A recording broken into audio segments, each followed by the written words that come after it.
मित्रों, आज के वीडियो में हम डिस्कस करेंगे कफ दोष को बढ़ाने वाली ये 8 चीज़ें।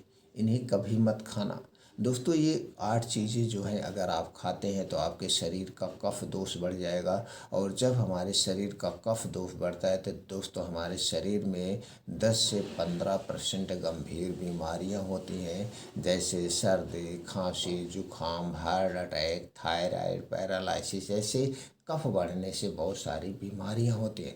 तो दोस्तों, इन गंभीर बीमारियों से आपको बचना है तो 8 चीज़ों का सेवन मत करिए। दोस्तों, 8 चीज़ें क्यों नहीं खानी चाहिए, आयुर्वेद में इसका वर्णन किया गया है। ये 8 चीज़ें जो है हमारे शरीर में जो 3 दोष पाया जाता है, वात दोष, पित्त दोष और कफ दोष, ये 3 दोष को बढ़ाती हैं।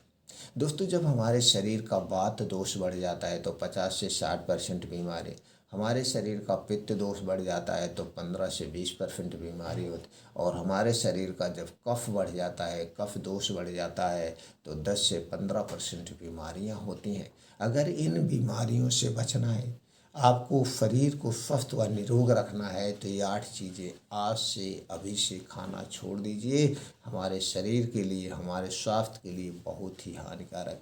दोस्तों, अवॉइड चीज़ें कौन सी है? सबसे पहला है ठंडा पेय पदार्थ, चाहे कोल्ड ड्रिंक्स हुआ, चाहे ठंडा पानी हुआ, चाहे अल्कोहल हुआ।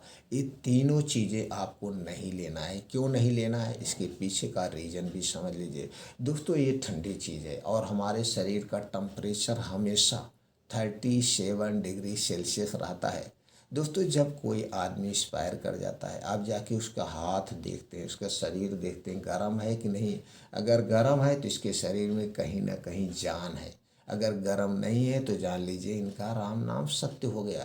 तो दोस्तों, जब हमारे शरीर का टेम्परेचर 37 डिग्री सेल्सियस हमेशा रहता है, तो जब हम गर्म ठंडी चीज़ खाएंगे तो गर्म और ठंडा जब मिलता है तो क्या होता है, उल्टा रिएक्शन होता है। इसे एक एग्जाम्पल से समझते हैं। मान लीजिए आपके घर पे रोटी बन रही है, तावा गर्म है, उस पर 2 बूंद पानी गिराइए तो वहाँ से क्या छन्ने की आवाज़ आएगी। और वो जब तावा ठंडा हो जाए, वो पानी ठंडा हो जाए तो उस पर आप अंगुली रगड़ेंगे तो कुछ ना कुछ उसके पदार्थ आपकी अंगुली में लग जाएंगे। तो इसी तरह से जब आप ठंडा पानी पीते हैं, ठंडा पानी आपके पेट में जाता है तो वहाँ पे भी छन्न की आवाज़ आती है, लेकिन उसे हम आप नहीं सुन पा रहे हैं, नज़रअंदाज कर रहे हैं। इसीलिए हमारे शरीर का वात, पित्त, कफ तीनों बिगड़ जाता है, और जब तीनों बिगड़ता है तो हमारा शरीर 100% बीमार होता है। अब दोस्तों, ये तीनों बगैर बिगड़ गया। अब आप कैसे जानेंगे, कैसे जानेंगे? तो जिस दिन आप ठंडा पानी पी रहे हैं, चाहे कोल्ड ड्रिंक्स पी रहे हैं, ठंडा पानी, आप थोड़ी देर बाद देखिए आपको कफ बनने लगता है, आपको कफ बनने लगता है। तो इसलिए हमें नहीं पीना चाहिए। फिर हमारा शरीर क्या करेगा, जो गर्म ठंडी चीज़ें आप खाए हैं, ठंडा पानी आप पिए हैं, इसे अपने टेम्परेचर के बराबर लाएगा, क्योंकि 2 चीज़ें एक साथ नहीं रह सकती। गर्म और ठंडा आपके शरीर में नहीं रहेगा तो आपका शरीर इसे गर्म करेगा। तो गर्म करने के लिए शरीर को एक्स्ट्रा एनर्जी खर्च करना पड़ता है। तो इसलिए कभी भी दोस्तों ये ठंडा पेय पदार्थ नहीं लेना है। अगली चीज़ है आइसक्रीम। आइसक्रीम हमें कभी नहीं खाना चाहिए। अगर आप ऐसा जी नहीं मान रहा है तो कभी कभार खा सकते हैं। अब एकाएक तो पूरी दूरी नहीं बना सकते हैं, तो प्रयास ये करें तो रात में बिल्कुल ना खाएं। सूर्य डूबने के बाद हमें आइसक्रीम नहीं खाना चाहिए। दिन में आप खा सकते हैं कभी कभार। तो दोस्तों, ये हो गया। अगली चीज़ है, क्या हमें नहीं खाना, चीनी से बनी हुई कोई भी चीज़ हमें नहीं लेना है। चीनी से बना हुआ जो पदार्थ होता है वो हमारे शरीर में वात, पित्त, कफ तीनों को बढ़ाता है। जैसे दोस्तों, चीनी से आज जितने भी सामान मिल रहे हैं मार्केट में, 80 से 90% चीनी से बने हुए हैं। अब क्यों नहीं खाना है, उसके पीछे का आप रीज़न समझेंगे तभी आप ना खाएंगे, नहीं तो खाते रहेंगे। दोस्तों, चीनी बनाने में एक प्रोसीजर किया जाता है, इसे 5 से 6 प्रोसीजर से गुजरना पड़ता है। जबकि चीनी बनता है गन्ने से ही है, और गन्ने से गुड़ भी बनता है, लेकिन गुड़ हमारे स्वास्थ्य के लिए लाभदायक है और चीनी उतना ही नुकसानदेह है। चीनी एक प्रकार का स्वीट पॉइजन है। चीनी बनाने में दोस्तों प्रोसीजर किया जाता है, और इसमें एक प्रकार का केमिकल मिलाया जाता है जिसे हम सल्फ़र कहते हैं। वही सल्फ़र जो गोला बारूद में यूज होता है वही चीनी में होता है। इसीलिए चीनी एसिडिक होती है। चीनी खाने से गैस, कब्ज, एसिडिटी बनती है। चीनी हमारे खून को गाढ़ा करती है। चीनी हमारे खून को गाढ़ा करती है। और दोस्तों मार्केट में जितने भी सामान मिल रहे हैं लगभग 80 से 90% सामान चीनी से बनाए जाते हैं। दोस्तों जो खाना आप नॉर्मली तौर पे खाते हैं, नमकीन खाना खाते हैं, वो खाना 3 से 4 घंटे में डाइजेस्ट हो जाता है। लेकिन चीनी से बना हुआ कोई भी सामान या चीज़ें खाना आप खा रहे हैं तो खाना 7 से 8 घंटे में पचता है।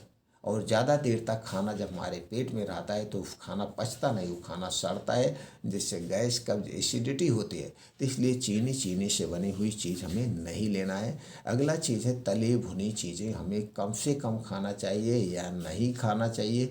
अगर खाना भी पड़ रहा है तो दोस्तों घर की चीज़ें खाइए, नहीं तो जिस दिन आप तली भुनी चीज़ें खाएंगे आप देखिए उस दिन आपको खखार आने लगती, क्योंकि वो खाना ठीक से बचा नहीं है। आपके शरीर का वात पित्त कफ तीनों डिस्टर्ब हो गया। कभी आप देख लीजिए बाहर का पकौड़ी खाइए, पिज्ज़ा खाइए, टोस्ट खाइए, मोमोज खाइए, कुछ भी आप खाइए तली भुनी चीज़ें, आप देखिए उस दिन। और अगली चीज़ क्या आपको दोस्तों, गरिष्ठ भोजन हमें नहीं करना है, खास करके रात में। रात में हमें गरिष्ठ भोजन नहीं करना चाहिए। रात में अगर आप गरिष्ठ भोजन करते तो खाना जल्दी से पचता नहीं, गैस कब्ज एसिडिटी होती।